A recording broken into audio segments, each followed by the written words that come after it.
अस्सलाम वालेकुम grade 1। Let's start our today's Urdu lecture. Our today's topic is Urdu कवायद। सबसे पहले हम अपनी कॉपी को रेडी करने का मेथड देख लेते हैं। सबसे पहले हम यहाँ पर लगाएंगे तारीख, जमात का काम, उन्वान, उर्दू कवायद। आज का हमारा क्या काम है? वाहिद और जमा।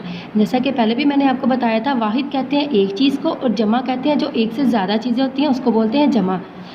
ओके ग्रेड 1, आपने ये अपना काम लेड पेंसिल के साथ लिखना है और आपने यहाँ पे एक मार्जिन लाइन भी लगानी है। अब हम अपने वाहिद जमा लिखना स्टार्ट करते हैं। ये देखिए यहाँ पर लिखा हुआ किताब वाहिद है और जमा में आ जाएगा किताबें।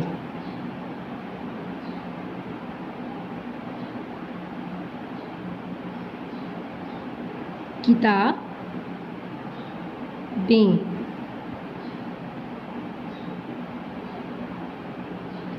नेक्स्ट है लड़का, लड़के, लड़का, लड़के, जमा में आ जाएगा लड़के।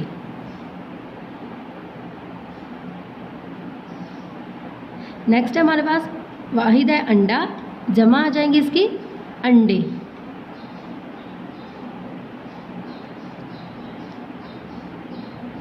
नेक्स्ट है हमारा वाहिद कुर्सी, जमा कुर्सियाँ।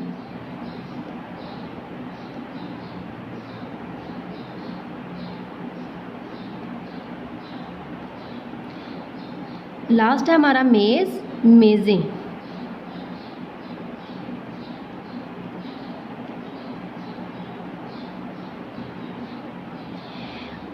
अब हम इसको एक मरतबा रीड कर लेते हैं। किताब, किताबें, लड़का, लड़के, अंडा, अंडे, कुर्सी, कुर्सियाँ, मेज़, मेज़ें। ओके ग्रेड 1, ये था आज का आपका उर्दू का लेक्चर। आपने बिल्कुल ऐसे ही नीटली अपनी नोटबुक्स के ऊपर इसको रीड भी करना है और राइट भी करना है। ओके, अल्लाह हाफिज़।